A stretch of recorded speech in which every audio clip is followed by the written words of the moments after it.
cómo hacer videos con efectos de sonido. Lo primero que hacemos es irnos a una herramienta como Pexels y escribimos, por ejemplo, cascadas. Buscamos un video con una cascada.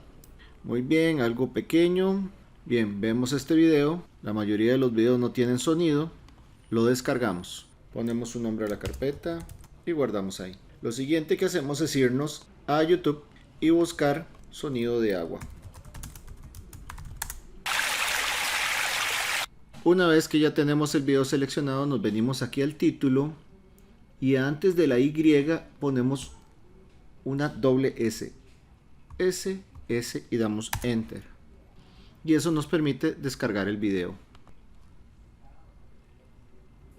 Muy bien, una vez descargados abrimos Camtasia e importamos los dos archivos.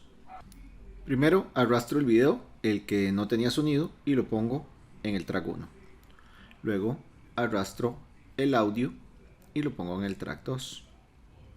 Ese audio recordemos que venía con video, entonces vamos a dar botón derecho sobre la pista y le decimos separe audio y video. Borramos la pista que tiene el video y limpiamos los tracks. Remove all empty tracks. Muy bien. Ahora colocamos el video en la posición en la que empieza a sonar el agua y movemos la marca de tiempo. Y cortamos los sobrantes, ¿ok? Marco hacia acá, tijera. Lo mismo con el final. Y tijera. Nos devolvemos al inicio y corremos el video que nos quedó. Vamos a irnos un poquito más hacia el final.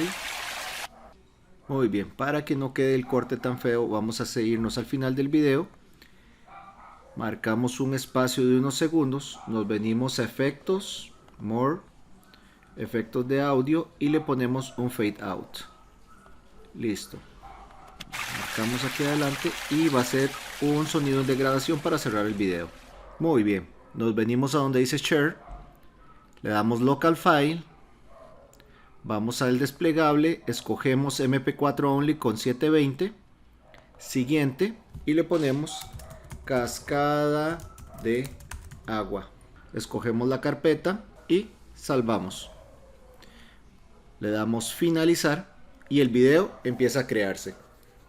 Muy bien, una vez finalizado la renderización, vamos a abrir la carpeta donde quedó el video y lo ejecutamos. Y es así que ya tenemos nuestro video de agua cayendo en una cascada.